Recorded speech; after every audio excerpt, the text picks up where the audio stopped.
Hello students, hello and welcome everybody. This is Abhishek Tiwari here. So today I'm going to start a very new topic from your economics section, which is the chapter 3 of your economics, which is entitled Money and Credit. So students, today we are going to start about money and credit, the chapter 3 of it. So students, first of all, let me explain you the money as a medium of exchange. Okay, what is money?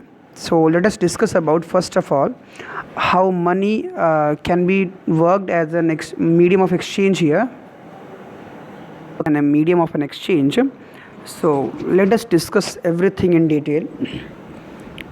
Students, आज हम लोग पढ़ेंगे कि money कैसे एक medium of exchange के रूप में काम करती है. So the use of money spans a very large part of our everyday life. अगर हम देखें तो मनी हमारे जीवन का एक बहुत बड़ा हिस्सा कवर करती है. इनफैक्ट हमारी ज़रूरत की हर एक चीज़ जो है वो मनी के इर्द गिर्द घूमती हैं. हम आसानी से जो है आइडेंटिफाई कर सकते हैं कई ऐसे ट्रांजैक्शंस जिसमें इन्वॉल्व होते हैं मनी. एक सिंगल डे में मनी का इन्वॉल्वमेंट होता है. Can you make a list of these? In many of these transactions, goods are being bought and sold. बहुत से ऐसे चीज़ों में मनी एक medium and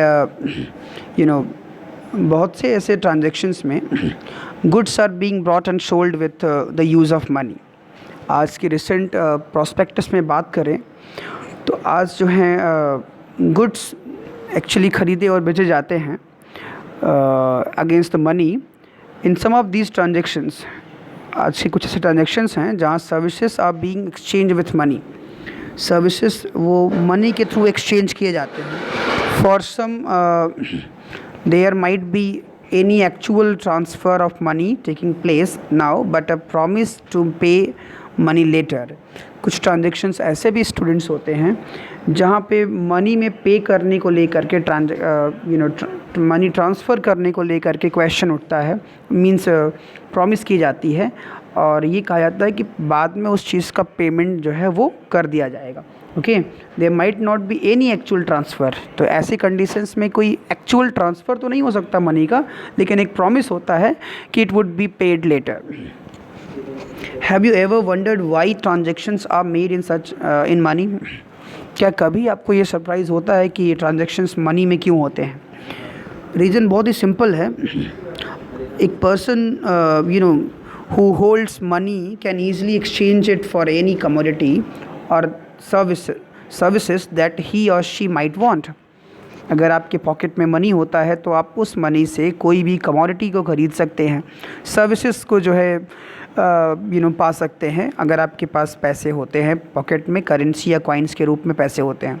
does everyone prefer to receive payments in money? इसलिए हर कोई सबसे ज़्यादा सबसे ज़्यादा जो है फेवरेबल मीडियम होता है एक्सचेंज का. तो आज हर कोई चाहता है कि पेमेंट मनी में हो. Then exchange of money for things that they want, कि जो चीज़ चाहते हैं उसका एक्सचेंज जो है मनी में हो. Take the case of shoe manufacturer. यहाँ पे एक एग्जांपल लेते हैं कि एक शू मैन्युफैक्चरर है.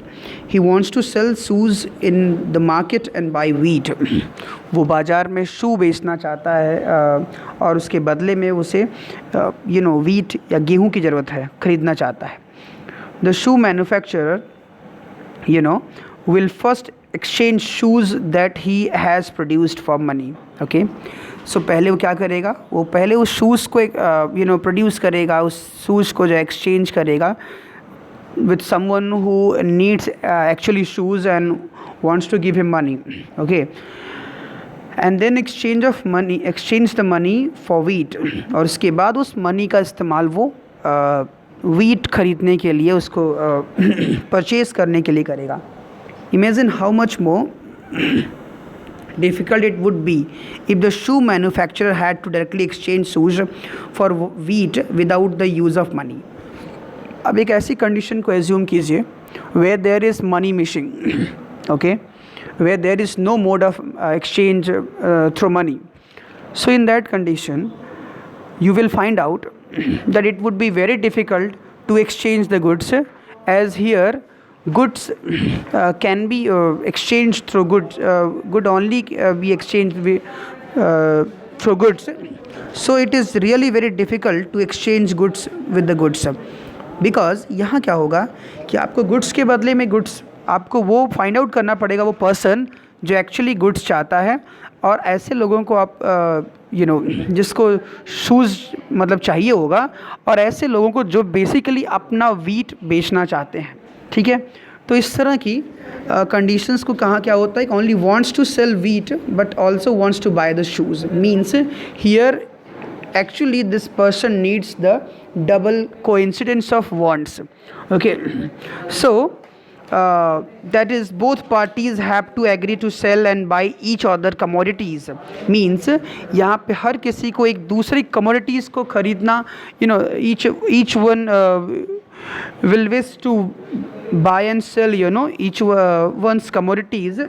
So in such conditions, ऐसी conditions में जहाँ पे commodities एक दूसरी commodities को wish करना कि वो हमें मिले, वो हमें, तो इस तरह conditions बहुत मुश्किल से बन पाती हैं।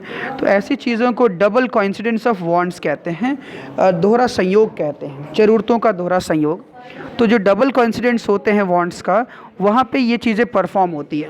Okay, so what a person desires to sell it exactly what the other wishes. तो ऐसी कंडीशंस में क्या होता है कि एक व्यक्ति जो डिज़ायर करता है वो ये भी डिज़ायर करता है कि दूसरा उस चीज़ को ले, या दूसरा उस चीज़ को ख़रीदे, या दूसरे के पास वो चीज़ हो जो मुझे चाहिए। Okay, so it is generally called barter system. So barter system where goods are directly exchanged without the use of any direct medium of money. It means where there is an exchange of things are with the goods. Means जहाँ पे वस्तु का exchange जो है, किसी भी वस्तु का एक्सचेंज जो है वो वस्तु के माध्यम से होता है, means goods are exchange through goods. So इस तरह की ज़रूरतों के लिए डबल कोइंसिडेंस होना चाहिए वॉन्ट्स का, और ये डबल कोइंसिडेंस जब होता है तभी जाकर के उस कंडीशंस में एक्सचेंज पॉसिबल हो पाता है. Okay, so it is also therefore called double coincidence of want. So it is an essential condition of the barter system. In contrast, in an economy, एक ऐसी इकॉनमी में where money is in use, जहाँ पैसे का इस्तेमाल होता हो, money by providing the crucial intermediate steps eliminates the need for double coincidence of wants. तो अगर किसी कंडीशंस में मनी इन्वॉल्व हो गया तो डबल कोइंसिडेंस ऑफ वांट्स जो हैं यहाँ पर उसकी आवश्यकता नहीं पड़ती है, उसकी ज़रूरत नहीं पड़ती कि डबल कोइंसिडेंस क्रिएट हो. आसानी से आप मनी के थ्रू जो है उस नीड को सेटिएट कर सकते, सेटिस्फाई कर सकते हैं. So it is no longer necessary for the shoe manufacturer to look for a farmer who will buy his shoes and the same time sell his wheat. Okay, तो इस condition में ऐसी किसी की ज़रूरत नहीं पड़ती जहाँ पे उसको गेहूँ बेचने वाले की ज़रूरत हो और इसके अलावा जो है चावल इसके अलावा वो शूज़ बेचना चाहता हो. All he has to do is find a buyer of his shoes. तो जो कुछ भी उसे करना होता है वो उसको एक्चुअली शूज़ बायर की तलाश जो करनी होती है कि एक ख़रीदने वाला हो उसके शूज़ को और एग्जैक्टली उसको भी गेहूँ बेचना हो. तो इसकी आवश्यकता ये रेड्यूस हो जाता है मनी के इस्तेमाल की वजह से. Once he has exchange his shoes for money, एक बार वो पैसे के लिए अपना शूज़ बेच देता है, ही कैन परचेज़ वीट. अगर वो पैसे से अपने शूज़ को बेच देता है ही कैन परचेज़ और एनी अदर कमोडिटी, वो किसी वीट के साथ साथ किसी और कमोडिटी को भी आसानी से खरीद सकता है बाज़ार से. Since money act as an intermediate in the exchange process, it is called the medium of exchange.